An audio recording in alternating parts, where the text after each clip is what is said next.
went to work today.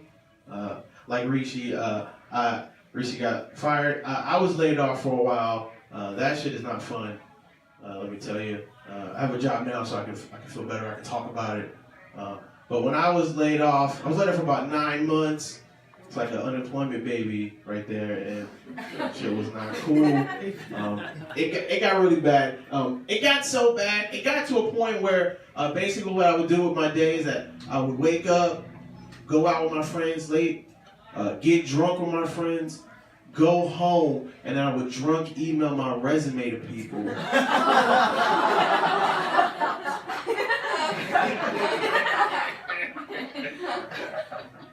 I would just like type in the subject line, "Hey, you up?"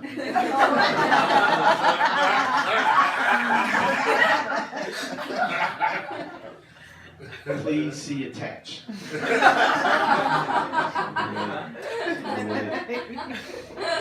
It's good to have a job. I can take girls out on dates, but then dating, that's another obstacle right there. Dating is fucking terrible. I try to make a good impression on the date, but I just fail right away. I had a date with this girl, and we had met at a bar, and I go into the bar, and I see her waiting there, and I go to her, I go, "Hey, I'm Frank, nice to meet you." She looks at me, she's like, "Yeah, I saw you when you came in." She was like, "You look exactly like your Tinder profile." And I was like, "Oh, thank you very much." She's like, "I pride myself on not catfishing people, like, I show people who I really am, so thank you very much." She's like, No. That's not what I mean. What I mean is that you're wearing the exact same outfit you're wearing the Tinder profile. I was. It was embarrassing. You guys date? You guys an idol?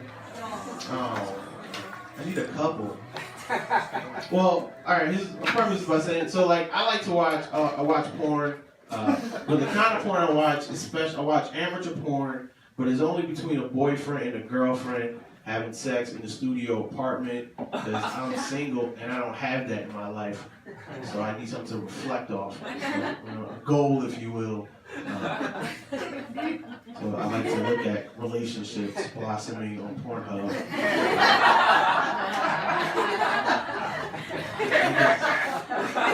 It's a special situation. It's special. They want to share it with everybody. It's great. The best part about those videos is that it's the same scenario. There's a guy and girl having sex, and then they're playing music in the background. And what I like to do, I like to pull out my phone and Shazam the songs that play. Real creepy like. And then I realized something, after months and months of research, I realized only 2 kinds of songs are being played during these videos. One is 90s R&B, and 2, Paramore. No, don't know why, just people like to fuck with Paramore. I don't know, man. That's what I realized, guys. You guys married? You guys together? How long you guys been married? 29 and a half years. Wow. I have to say, you guys would make an excellent video. That's 29 years of just... Wow.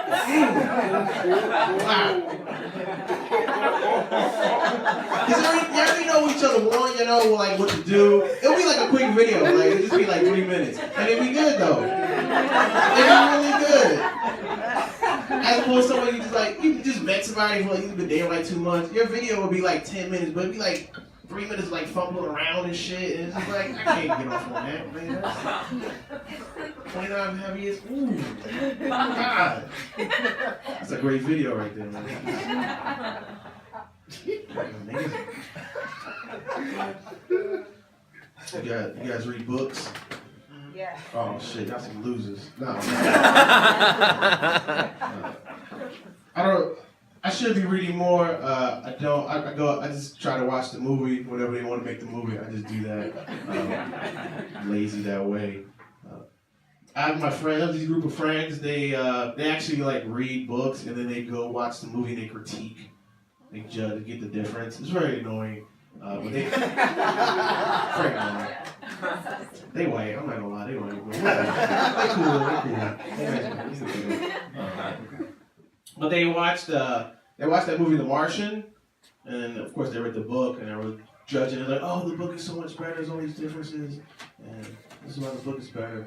And I thought back, I was like, what was the only like book to film adaptation I've completed? Like I've read the book and watched the movie, and I thought about it, and I realized that it was Goosebumps. That's it. I'm a sad baby, man. Sad baby. If you're wondering, the books are better. The books are way better. All right. As I said before, from New Jersey. I live in Brooklyn now. Moved to Brooklyn 2 years ago. Love living here. It's amazing. Love all the things about Brooklyn. Love all the things about New York. New York has this weird ability where you can like experience something really cool and you're like, oh wow, that's amazing, and then right after you feel shitty about yourself. I'll explain, of course, in joke form.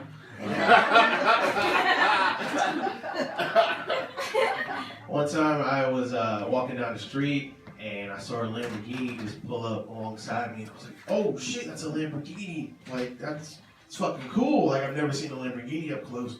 And then I realized that I'm never going to have a Lamborghini in life. Never. It's not on my vision board, not on my 10-year plan, none of that. Then one time I was walking through the park and I saw these two little kids holding hands and they were just swinging their arms like this. And it was really adorable, it was really sweet. Then I realized something. I realized that my jealousy for people in relationships doesn't have an age restriction.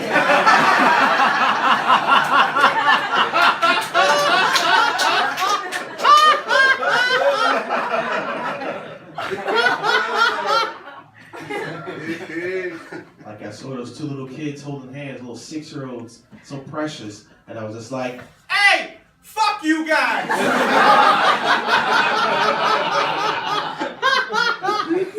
Fuck you and your love, all that stuff.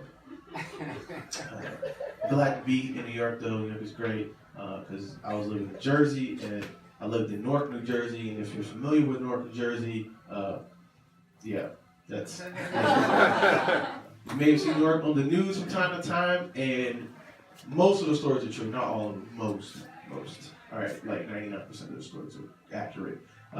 I didn't, like growing up, I didn't think like I lived in a bad neighborhood until I realized something about myself when growing up in Newark. I remembered that the McDonald's in Newark would close at 5 p.m.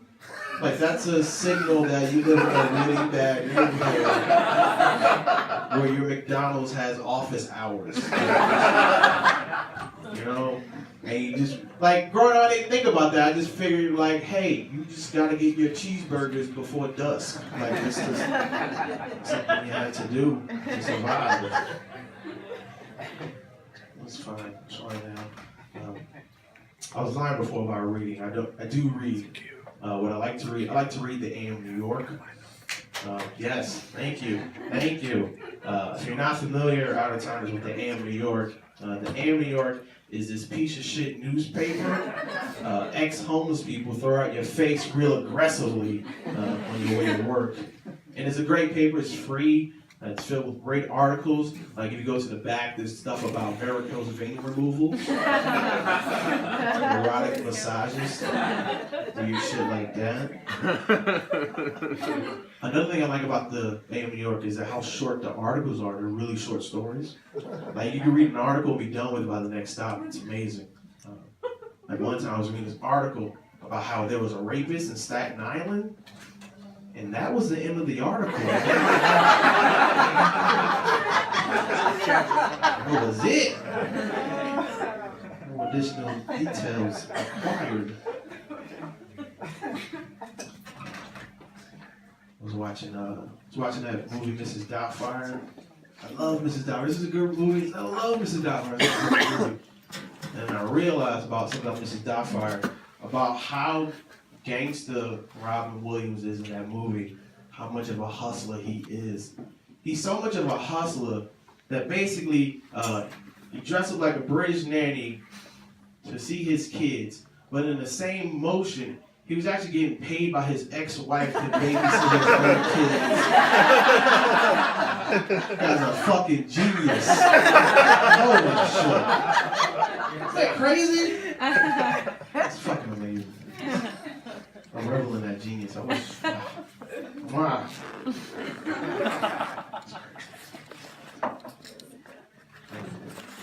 I like when like time gaps like this, like spaces, dead space, dead air.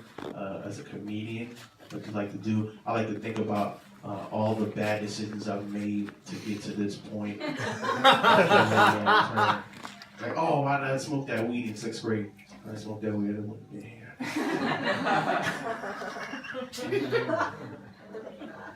I'll do one last story, and I'll get up out of your lovely faces.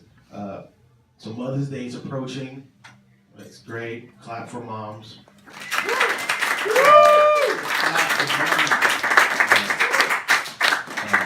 So about 4 years ago, my mom, she actually passed away. I know, super sad and stuff. But I remember, like, she was so wonderful and so great and so loving, but she was also, like, very tough loving. I remember one time I was about 7 years old. It was Christmas time, and had a lot of questions about Santa. A lot of shit didn't add up. A lot of shit didn't make sense. Go straight to mom with all my questions. I was like, "Hey, mom, we live in an apartment building, and there are no chimneys. How does Santa get his gifts in?" And then she looked at me. She said, "He goes to the windows." She kind of said that to shut me up. I was like, "Mom, we live in a really bad neighborhood. There are metal bars on the windows. There's no way Santa get his gifts in." She said, "Yeah, he leaves them at the front door." I said, "Mom, again, we live in a really bad neighborhood. If someone were to leave the gifts at the front door, they will be stolen." And then she kneeled down in front of me like this. And she looked me in my eye. And she said, "When someone left you at my front door, no one stole you."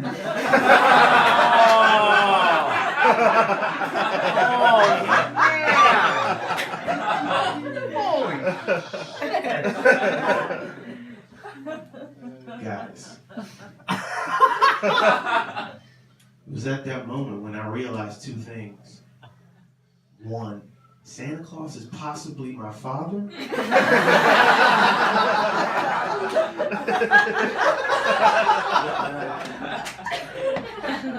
And two, my mom was a mean-spirited bitch.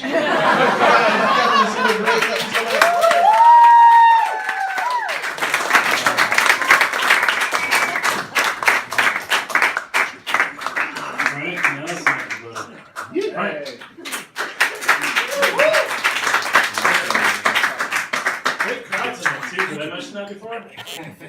Great crowds. It's cold. Thank you, buddy. Thank you, buddy. It's good up here. Gotta put some sunblock on. It's so hot. UV rays. The comedy UV rays. Patagonia flannel. Yeah.